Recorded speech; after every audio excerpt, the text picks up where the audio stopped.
Hello everyone, कैसे हैं आप लोग। तो आज हम लोग आगे के सेक्शन को कवर करेंगे कॉन्ट्रैक्ट एक्ट में।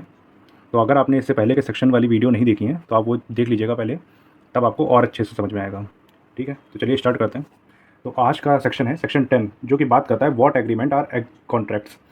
कौन से एग्रीमेंट कॉन्ट्रैक्ट होते हैं। ठीक है, तो देखिए जैसा कि पहले की वीडियोज़ में हम लोग डिस्कस कर चुके हैं कि सभी कॉन्ट्रैक्ट्स एग्रीमेंट होते हैं, पर सभी एग्रीमेंट्स कॉन्ट्रैक्ट नहीं होते हैं। All contracts are agreement but all agreements are not contract. ठीक है, तो कब वो कौन से एग्रीमेंट हैं जब वो कॉन्ट्रैक्ट बन सकते हैं। ठीक है, तो all agreement are contract if they are made by the free consent of the party competent to the contract for a lawful consideration and with a lawful object and are not hereby expressly declare to be void.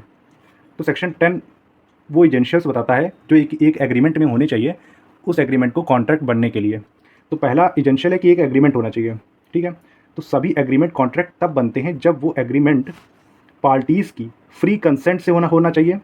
उस agreement में parties ने free consent से agree हुए हों दोनों। ठीक है, और जो पार्टीज़ हैं वो कॉन्ट्रैक्ट करने के लिए कॉम्पिटेंट होनी चाहिए, और उस एग्रीमेंट में जो कंसिडरेशन है वो लॉफुल होना चाहिए, और उस एग्रीमेंट का जो ऑब्जेक्ट है वो भी लॉफुल होना चाहिए।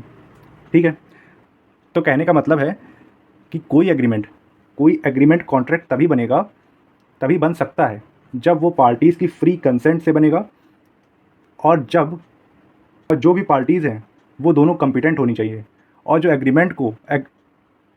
एग्रीमेंट का जो कंसिडरेशन है, जो आधार है, वो लॉफुल होना चाहिए, और उस एग्रीमेंट का जो उद्देश्य है, जो ऑब्जेक्ट है, वो भी लॉफुल होना चाहिए।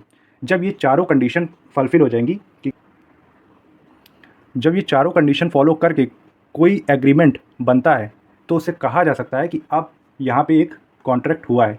लेकिन उससे पहले एक और एजेंशियल एलिमेंट है जो कि बात करता है are not hereby expressly declare to be void. मतलब अगर वो एग्रीमेंट कॉन्ट्रैक्ट एक्ट में कहीं वॉइड डिक्लेयर कर दिया गया है तो वो कॉन्ट्रैक्ट नहीं बोला जाएगा। अगर लॉ में कहीं या पहले से लिखा हुआ है कि ऐसा एग्रीमेंट कॉन्ट्रैक्ट नहीं बन सकता है तो वो लॉ की नज़र में वॉइड होगा, और ऐसे एग्रीमेंट को कॉन्ट्रैक्ट नहीं कहा जाएगा। जैसे कि हम लोग सेक्शन 29 को ले सकते हैं। जैसे कि इसमें पहले से कॉन्ट्रैक्ट एक्ट में सेक्शन 29 में बताया गया है, जो कि बात करता है वॉइड फॉर अनसर्टेनिटी। ठीक है, तो एग्रीमेंट वॉइड फॉर अनसर्टेनिटी, तो ऐसा एग्रीमेंट जो अनसर्टेन है, तो ऐसा एग्रीमेंट पहले से डिक्लेयर्ड है कि वो वॉइड है। ठीक है, जैसे इलस्ट्रेशन समझते हैं, ए है जो कि बी को 100 टन ऑयल बेचने के लिए एग्री होते हैं। ठीक है, ए बी को 100 टन ऑयल बेचने के लिए एग्री होता है, लेकिन इस एग्रीमेंट में यहाँ पे ये डिफाइन नहीं किया गया, उन लोगों ने ये बताया नहीं बी को कि वो किस टाइप का ऑयल की बात कर रहे हैं। ठीक है, तो क्योंकि ये अनसर्टेन है तो ये एग्रीमेंट वॉइड होगा, क्योंकि यहाँ पे ऑयल बेचने की बात तो हुई है, पर कौन सा ऑयल बेचने की बात की, ऑयल का काइंड क्या है, सरसों का ऑयल है, कोकोनट का ऑयल है, मस्टर्ड ऑयल है, ये सब इसमें ऐसा कुछ नहीं बताया गया ना। तो ऐसा क्योंकि अनसर्टेन है तो ये वॉइड होगा। और भी आगे सेक्शन हम लोग देखेंगे जिसमें पहले से डिक्लेयर्ड है कि ये जो एग्रीमेंट्स होंगे वो वॉइड होंगे। ठीक है, जैसे कि सेक्शन 36 हो गया, 56 हो गया, उसको हम लोग आगे के सेक्शंस में पूरा अच्छे से पढ़ेंगे। तो सभी एग्रीमेंट कॉन्ट्रैक्ट बनने के लिए एजेंशियल कंडीशन क्या है, पहला फ्री कंसेंट होनी चाहिए पार्टीज़ की, और पार्टी कॉम्पिटेंट होनी चाहिए, और लॉफुल कंसिडरेशन होना चाहिए, और लॉफुल ऑब्जेक्ट होना चाहिए। इस कॉन्ट्रैक्ट एक्ट में वो एक्सप्रेसली कहीं भी वॉइड ना डिक्लेयर किया गया हो। ठीक है, तो ये अगर सारी कंडीशन फुलफिल हो के कोई एग्रीमेंट बनता है तो उसे कहा जा सकता है कि अब वहाँ पे कॉन्ट्रैक्ट हुआ है। और आगे यहाँ पे ये दिया गया है कि nothing herein contained shall affect any law in force in India and not hereby expressly repealed by which any contract is required to be made in writing और in the presence of witness और any law relating to the registration. तो इसमें बताया गया है कि contract act में भले ही सेक्शन 10 में ये प्रोविजंस दिए गए हैं कि फ्री कंसेंट जरूरी है, और कॉम्पिटेंसी ऑफ पार्टी होना चाहिए, लॉफुल कंसिडरेशन होना चाहिए, लॉफुल ऑब्जेक्ट होना चाहिए। अगर ये एग्रीमेंट में किसी भी एग्रीमेंट में ये होने के बाद भी अगर कोई भारत में पहले से कोई ऐसा कानून चल रहा है और उस कानून को रिपील नहीं किया गया है, और उस कानून में ऐसा दिया गया है कि वो कॉन्ट्रैक्ट राइटिंग में होना चाहिए, या उस कॉन्ट्रैक्ट में विटनेस के प्रेजेंस में वो कॉन्ट्रैक्ट होना चाहिए, और रजिस्ट्रेशन होना चाहिए उस डॉक्यूमेंट का, अगर ऐसा कहीं दिया गया है तो उस चीज़ का तो कॉन्ट्रैक्ट एक्ट का ये सेक्शन उस कानून पे इफेक्ट नहीं डालेगा, ठीक है। अगर उसमें दिया गया तो किसी अन्य कानून में दिया गया तो उसको फॉलो करना पड़ेगा।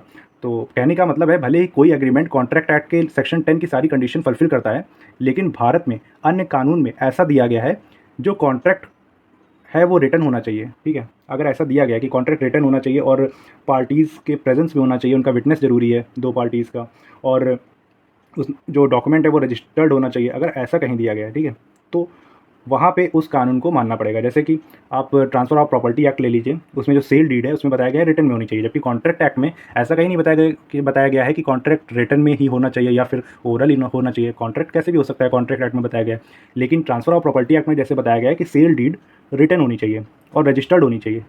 और तो अगर ये सब कंडीशन किसी अन्य लॉ में दिए गए हैं, किसी अनदर लॉ में दिए गए हैं, तो वो लॉ इस सेक्शन के होते हुए भी उस लॉ को लागू किया जाएगा और इस पर कोई इफेक्ट नहीं पड़ेगा उस लॉ पे, इस सेक्शन के होने का। ये नहीं कहा जाएगा कि इसमें सारे फ्री कंसेंट तो है ही और तो रिटर्न की क्या ज़रूरत है। अगर उस लॉ में ऐसा दिया गया है कि वो कॉन्ट्रैक्ट रिटर्न में ही होना चाहिए, और उस अनदर जो लॉ है उसमें ये बताया गया है कि इस कॉन्ट्रैक्ट में विटनेस रिक्वायर्ड है, कि विटनेस के सामने होना चाहिए, और ये जो एग्रीमेंट हुआ है, जो कॉन्ट्रैक्ट हुआ है, उसमें का रजिस्ट्रेशन होना ज़रूरी है। अगर ऐसा किसी अनदर लॉ में दिया गया है तो उसको फॉलो करना पड़ेगा। अब आगे का सेक्शन देखते हैं। अब इसमें हम लोग आगे के सेक्शन में देखेंगे कि फ्री कंसेंट क्या है, कॉम्पिटेंसी ऑफ कॉन्ट्रैक्ट क्या है, लॉफुल कंसिडरेशन क्या है, लॉफुल ऑब्जेक्ट क्या है, ठीक है। ये सब हम लोग आगे के सेक्शन में अच्छे से और ज़्यादा अच्छे से समझेंगे। तो पहला इसमें बताया गया कि वो who are competent to contract.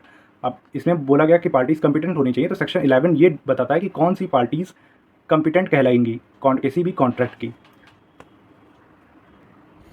तो सेक्शन 11 बताता है कि हर वो व्यक्ति कॉन्ट्रैक्ट करने के लिए कॉम्पिटेंट है जिसकी एज ऑफ मेजॉरिटी उस कानून के द्वारा, एज ऑफ मेजॉरिटी का होना चाहिए वो व्यक्ति जो कानून उस पर लागू होता है। तो उस कानून के द्वारा जो उस पर लागू होता है, उस कानून में वो व्यक्ति मेजर होना चाहिए और साउंड माइंड का होना चाहिए, और किसी लॉ में उसे डिस्क्वालीफाई नहीं किया गया हो कॉन्ट्रैक्ट, किसी भी कॉन्ट्रैक्ट में इंटर करने से। तो ऐसे समझिए, जो एज ऑफ मेजॉरिटी की बात है, तो इसमें ये बताया गया कि एज ऑफ मेजॉरिटी होनी चाहिए, और एज ऑफ मेजॉरिटी उस कानून के द्वारा लागू होनी चाहिए जो कानून उस व्यक्ति पर लागू होता है। तो कैसे पता चलेगा कि एज ऑफ मेजॉरिटी क्या होनी चाहिए? तो ये इसके लिए भारत में एक कानून है, इंडियन मेजॉरिटी एक्ट।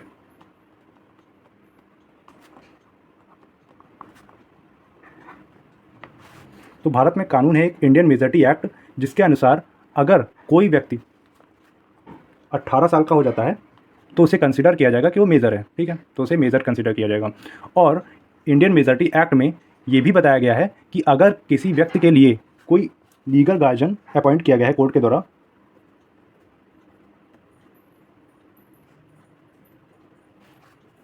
तो उसकी एज 21 मानी जाएगी।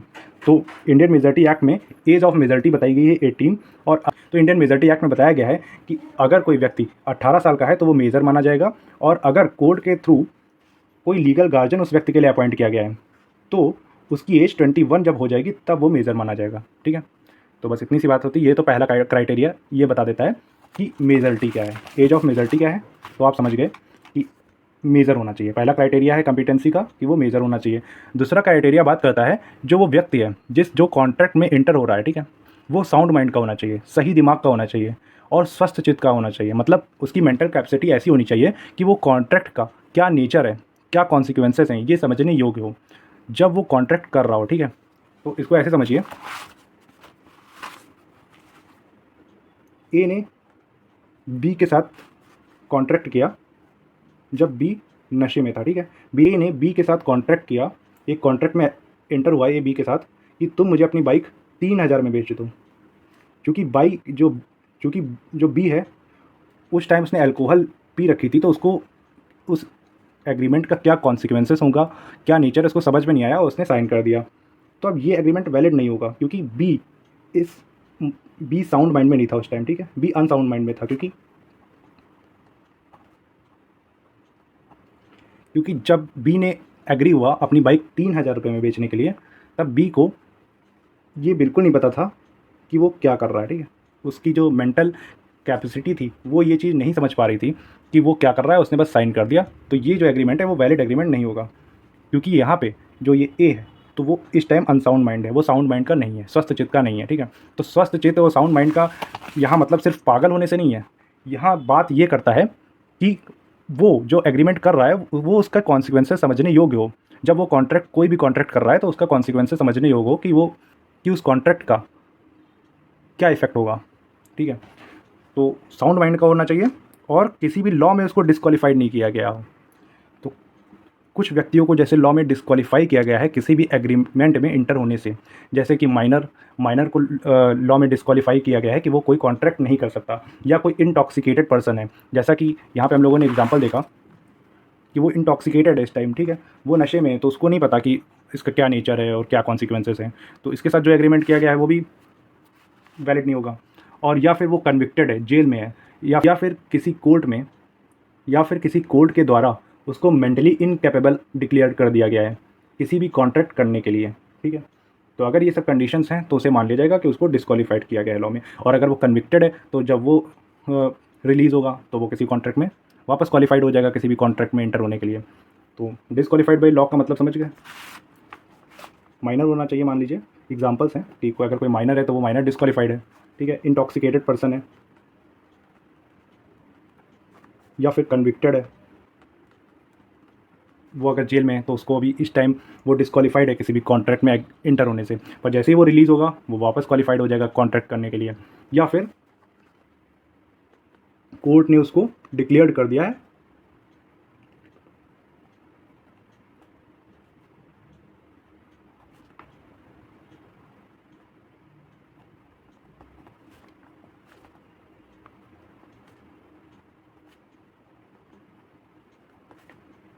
या फिर कोर्ट ने ऐसा डिक्लेयर कर दिया है कि ये मेंटली इनकेपेबल है किसी भी कॉन्ट्रैक्ट में इंटर होने से के लिए, ठीक है। तो ये कुछ एग्जांपल्स हैं डिस्क्वालीफाइड बाई लॉ के, ठीक है। अब नेक्स्ट देखते हैं, what is sound mind for the purpose of contracting. अब सेक्शन 12 में बताया गया कि साउंड माइंड क्या है, किसी भी कॉन्ट्रैक्ट में साउंड माइंड क्या है, ठीक है, उसका पर्पस क्या है। तो a person is said to be sound mind, वो व्यक्ति साउंड माइंड का बोला जाएगा जब वो कॉन्ट्रैक्ट कर रहा है eight the time when he makes it, जब वो कॉन्ट्रैक्ट कर रहा है ही इज़ कैपेबल ऑफ अंडरस्टैंडिंग, वो कैपेबल होना चाहिए उस कॉन्ट्रैक्ट को समझने के लिए, ठीक है। उसकी मानसिक स्थिति ऐसी होनी चाहिए कि वो समझ रहा है कि कॉन्ट्रैक्ट क्या है, किस चीज़ पे हो रहा है, क्या नेचर है उसका और क्या कॉन्सिक्वेंसेस हैं, ठीक है। And of forming a rational judgement as to effect upon his interest, और वो फैसला लेने योग्य हो कि वो कॉन्ट्रैक्ट करना चाहता है या नहीं। अगर वो इंटॉक्सिकेटेड है तो वो उस टाइम वहाँ पे फैसला नहीं ले सकता, या फिर अगर वो पागल व्यक्ति है तो वो भी अपने हित, उसका क्या हित है, उसका क्या इंटरेस्ट है, उसके लिए वो अपना फैसला नहीं ले पाएगा ना। तो अगर कोई ऐसा व्यक्ति है तो वो अनसाउंड माइंड माना जाएगा, ठीक है। तो इसमें बताया गया a person is said to be a sound mind for the purpose of making a contract if at the time when he makes it he is capable of understanding it, वो capable होना चाहिए तब उसे माना जाएगा कि वो sound mind person है। टू अंडरस्टैंडिंग इट, वो कॉन्ट्रैक्ट को अंडरस्टैंड करने के लिए कैपेबल होना चाहिए, और forming a rational judgement as to its effect upon his interest, और वो अपने इंटरेस्ट के लिए निर्णय लेने योग्य हो, ठीक है। तो अगर ऐसा कोई पर्सन है तो वो साउंड माइंड माना जाएगा। आगे की लाइन में बोला गया person who is usually of unsound mind but occasionally of sound mind may make a contract when he is of sound mind. इसमें बोला गया कि कोई पर्सन है जो यूजुअली तो अनसाउंड माइंड रहता है, मतलब वैसे तो वो अनसाउंड माइंड का रहता है, यूजुअली तो वो अनसाउंड माइंड रहता है, ज़्यादातर वो अनसाउंड माइंड का रहता है, या तो पागल रहता है या फिर वो इस समझ में नहीं रहता है, उसको ये समझ ही नहीं होती कि वो क्या कर रहा है, ठीक है। तो यूजुअली तो अनसाउंड माइंड का होता है, पर कभी कभी वो साउंड माइंड का हो जाता है, कभी कभी वो होश में रहता है, उसको पता होता है, वो स्वस्थ चित्त का होता है उस टाइम, ठीक है। तो कभी कभी वो साउंड माइंड का होता है, तो वो जब भी साउंड माइंड का हुआ तब वो कॉन्ट्रैक्ट में इंटर कर सकता है, और वो कॉन्ट्रैक्ट जो करेगा वो कॉन्ट्रैक्ट वैलिड होगा। तो कहने का मतलब है अगर कोई व्यक्ति हर टाइम पागल रहता है, ठीक है, पागल मान लो, या फिर वो इस स्थिति में नहीं होता है कि वो कॉन्सिक्वेंसेस समझ सके, ठीक है। तो जैसे एक ऐसा भी समझ लीजिए कि एक व्यक्ति वो हर टाइम दारू के नशे में रहता है, तो जब तक वो दारू के नशे में है तब तक वो अनसाउंड माइंड है, ठीक है। यूजुअली वो हर टाइम दारू के नशे में होता है, ड्रंक्ड होता है, ठीक है। पर अगर कभी भी वो साउंड माइंड का है, उसने उस टाइम दारू नहीं पिए, ठीक है, वो नशे में बिल्कुल नहीं है, तब अगर वो कोई कॉन्ट्रैक्ट करता है तो वो कॉन्ट्रैक्ट वैलिड कॉन्ट्रैक्ट होगा, ठीक है। अब आगे देखते हैं, नेक्स्ट पॉइंट इसी का उल्टा बोल रही है कि a person who is usually of sound mind but occasionally of unsound mind may not make a contract when he is of sound mind. आगे पॉइंट में इसी का आप उल्टा बोल दिया गया कि यूजुअली तो वो साउंड माइंड का रहता है, मतलब नॉर्मली तो वो स्वस्थ चित्त का रहता है, वो सही रहता है, ठीक है। पर कभी कभी अनसाउंड माइंड का हो जाता है, कभी कभी अनसाउंड माइंड का हो जाता है, तब वो जब भी साउंड माइंड का है तब वो कॉन्ट्रैक्ट कर सकता है, लेकिन जब वो अनसाउंड माइंड का है तब वो कॉन्ट्रैक्ट नहीं कर सकता है। ठीक है, तो अगर कोई व्यक्ति यूजुअली साउंड माइंड का है और ऑकेशनली अनसाउंड माइंड का हो गया, तो इसका एग्जांपल यही वाला है कि अगर उसने जब उसने अल्कोहल पी ली तो वो अनसाउंड माइंड में हो गया, नॉर्मली वो साउंड माइंड में रहता है जब वो अल्कोहल नहीं पीता है। ठीक है, जब तो अब इस इलस्ट्रेशन को समझते हैं तो आपको और अच्छे से समझ में आएगा। A patient in a lunatic asylum who is at interval of sound mind make contract during those intervals. तो एक पागल खाने का मरीज़ है जो कभी कभी साउंड माइंड का हो जाता है, कभी कभी सही हो जाता है। ठीक है, तो वो जब सही होता है तब वो किसी भी कॉन्ट्रैक्ट में इंटर हो सकता है, और उस कॉन्ट्रैक्ट जो कॉन्ट्रैक्ट होगा वो वैलिड कॉन्ट्रैक्ट होगा। ठीक है, और दूसरा इलस्ट्रेशन बोलता है, a sane man who is delirious from fever और who is so drunk that he can not understand the terms of contract or form a rational judgment as to effect on his interest cannot contract while such delirium or drunkenness lasts। तो इसमें बताया गया कि एक व्यक्ति है, या तो कोई बीमारी से ग्रसित है, ठीक है, या फिर वो ड्रंक है। तो जब वो किसी बीमारी से ग्रसित है और वो उस कॉन्ट्रैक्ट के क्या टर्म्स हैं ये समझने योग्य नहीं है, और उस टाइम वो अपने इंटरेस्ट पर सही डिसीजन नहीं ले सकता, तो उस टाइम वो किसी कॉन्ट्रैक्ट में इंटर नहीं कर सकता। लेकिन जैसे ही वो अनसाउंडनेस ऑफ माइंड हटेगी और वो साउंड माइंड का होगा, वो दोबारा किसी भी कॉन्ट्रैक्ट में इंटर हो सकता है और वो कॉन्ट्रैक्ट वैलिड कॉन्ट्रैक्ट माना जाएगा। ठीक है, अब नेक्स्ट देखते हैं, नेक्स्ट सेक्शन जो सेक्शन 13 है, जो बात करता है कंसेंट डिफाइन करता है। ठीक, तो कंसेंट क्या है? तो two or more person are said to consent when they agree upon the same thing in the same sense. तो सेक्शन 13 बात करता है जब कोई पर्सन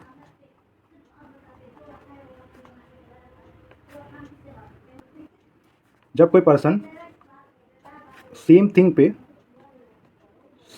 पे और सेम सेंस में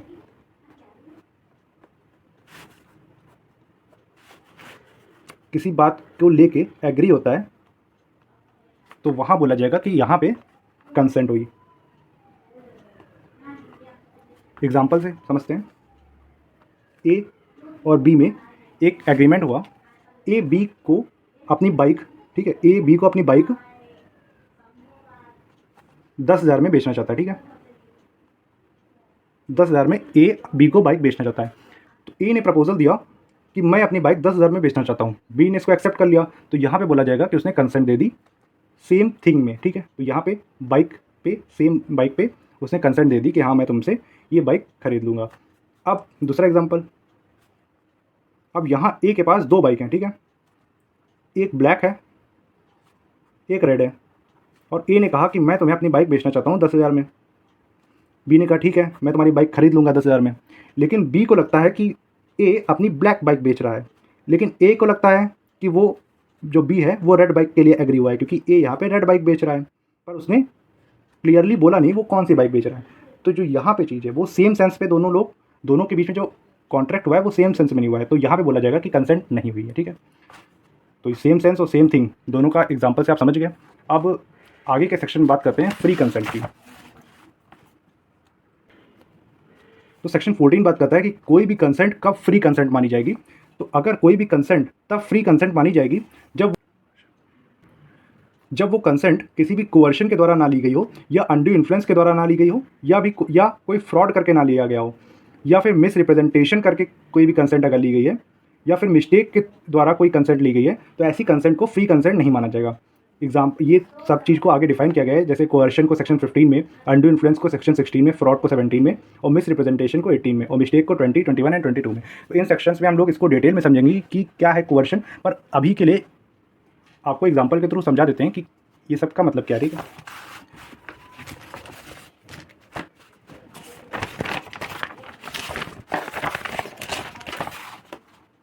तो कोवर्शन का तो सीधा आप ऐसे समझ सकते हैं कि कोवर्शन में तो ए ने जैसे बी को थ्रेट किया, ठीक है, धमकी दी कि अगर तुम इस मेरे साथ इस एग्रीमेंट में एग्री नहीं होगे, अपनी एक्सेप्टेंस नहीं दोगे, तो मैं तुमको गोली मार दूंगा। तो यहाँ पे जो थ्रेट है, थ्रेट दे के कंसेंट ली गई, इसको फ्री कंसेंट नहीं कहा जाएगा। ठीक है, तो ऐसी कंसेंट फ्री कंसेंट नहीं बोली जाएगी, और क्योंकि ये फ्री कंसेंट नहीं है तो यहाँ पे वैलिड कॉन्ट्रैक्ट नहीं होगा, वो कॉन्ट्रैक्ट वॉइड मान लिया जाएगा। और अगर किसी टाइप का अंडू इन्फ्लुएंस किया गया है, अब यहाँ अंडर इन्फ्लुएंस का एग्जांपल ऐसे समझिए, ए एक कंपनी में बॉस है, ठीक है, और बी ने एक नई वॉच खरीदी है जिसकी कीमत है 20,000। अब ए बी से बी पे अपना अंडर इन्फ्लुएंस दबाव डालता है कि तुम अपनी वॉच मुझे 2,000 में बेच दो। तो यहाँ पे जो बी ने अपनी कंसेंट दी अपनी 20,000 की वॉच 2,000 में बेचने के लिए, ये कंसेंट फ्री कंसेंट नहीं होगी, क्योंकि यहाँ पे ए ने अपने पद का, अपनी पोजीशन का फ़ायदा उठाया है। ठीक है, क्योंकि ये बॉस है तो बी इसको मना नहीं कर पा रहा है और बी को मजबूरी में यहाँ पे 2,000 में इसको अपनी वॉच बेचनी पड़ी। तो जो ये इन लोगों में कॉन्ट्रैक्ट हुआ वॉच का, ये वैलिड नहीं होगा और यहाँ पे भी फ्री कंसेंट नहीं मानी जाएगी। नेक्स्ट एलिमेंट जो है, कोई भी कॉन्ट्रैक्ट में अगर फ्रॉड से कॉन्ट्रैक्ट किया गया है, ठीक है,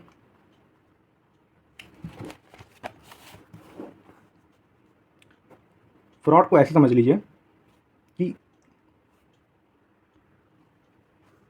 ए के पास कार है एक, ठीक है, एक अपनी कार जो कि बहुत पुरानी है, बी को ये कह के बेचता है कि मेरी कार केवल 10,000 किलोमीटर चली है, 10,000 किलोमीटर चली है, ठीक है। और अपनी इस बात को प्रूफ करने के लिए बी ने, जो ए है, उसने जो अपनी कार का ओडोमीटर होता है, जो स्पीडोमीटर होता है, उसमें उसको रोल बैक करवा दिया, ठीक है, उसको सर्विस में देकर उसको उसकी सुई जो है उसके पीछे करवा दी कि वो, जिससे पता चले केवल 10,000 किलोमीटर चली है, ठीक है। तो अब यहाँ बी को लगता है कि यहाँ ये कार तो 10,000 किलोमीटर चली है, तो फ़ायदे का सौदा है, तो ए ने अपनी कार बी को हाई रेट में बेच दी, ठीक है, हाई रेट में बेच दी। तो यहाँ पे बी को तो लग रहा था कि हाँ मुझे नई कार मिल रही, तो बी ने हाई रेट दे दिया ए को।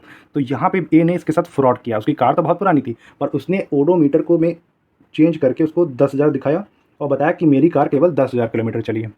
तो यहाँ पे जो ये कॉन्ट्रैक्ट है वो वॉइड होगा, क्योंकि यहाँ पे भी कंसेंट फ्री कंसेंट नहीं मानी जाएगी, क्योंकि वो फ्रॉड के थ्रू ली गई है। और फोर्थ एलिमेंट है मिस रिप्रेजेंटेशन, ठीक है। अगर कॉन्ट्रैक्ट में मिस रिप्रेजेंट किया गया है कोई चीज़, तो वहाँ पे भी फ्री कंसेंट नहीं मानी जाएगी, ठीक है। अब ऐसे मान लीजिए ए ने अपना प्लॉट बी को ये कह के बेचा कि जो प्लॉट है वो कॉमर्शियल यूज़ के लिए है,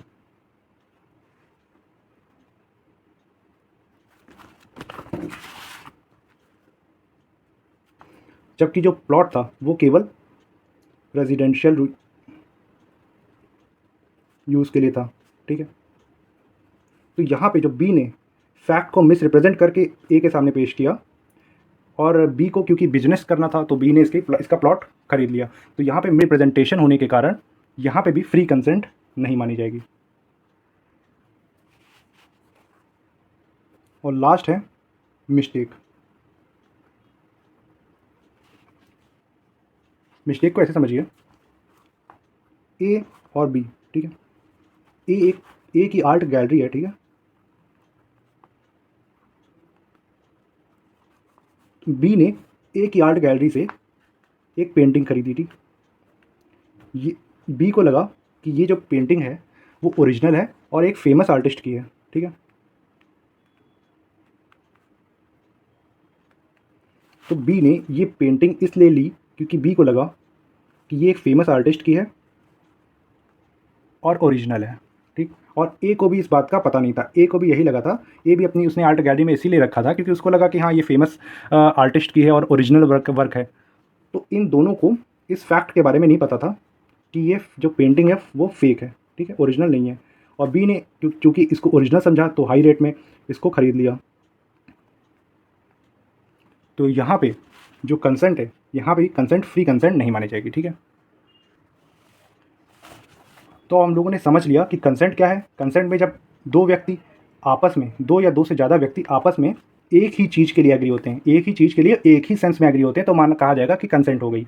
और फ्री कंसेंट तब माना जाएगा जब वो कंसेंट जिस पे उन्होंने दी है उनके ऊपर किसी भी टाइप का कोवर्शन नहीं होना चाहिए, मतलब उनको थ्रेट के थ्रू अगर कंसेंट ली गई तो फ्री कंसेंट नहीं मानी जाएगी, या अंडर इन्फ्लुएंस उसके ऊपर डाला गया है तो वहाँ नहीं माना जाएगा कि फ्री कंसेंट है, या फ्रॉड के थ्रू वहाँ उनसे कंसेंट ले ली गई है तो वहाँ पे भी कंसेंट नहीं मानी जाएगी, या मिसरिप्रेजेंटेशन करा है किसी फैक्ट का, या फिर कंसेंट मिस्टेक के रहते हुए दी गई है तो वहाँ पे फ्री कंसेंट नहीं माना जाएगा। तो आज के लिए इतना ही रखेंगे, कल से हम लोग आगे के सेक्शन को कवर करेंगे क्योंकि आगे के सेक्शन बहुत ही इंपॉर्टेंट है और इसमें सब में मुझे आपको केस लॉ बताने पड़ेंगे। तो आगे की लेक्चर में वीडियो बड़ी होंगी और उसमें सब में हम हर सेक्शन को केस लॉस के थ्रू समझेंगे।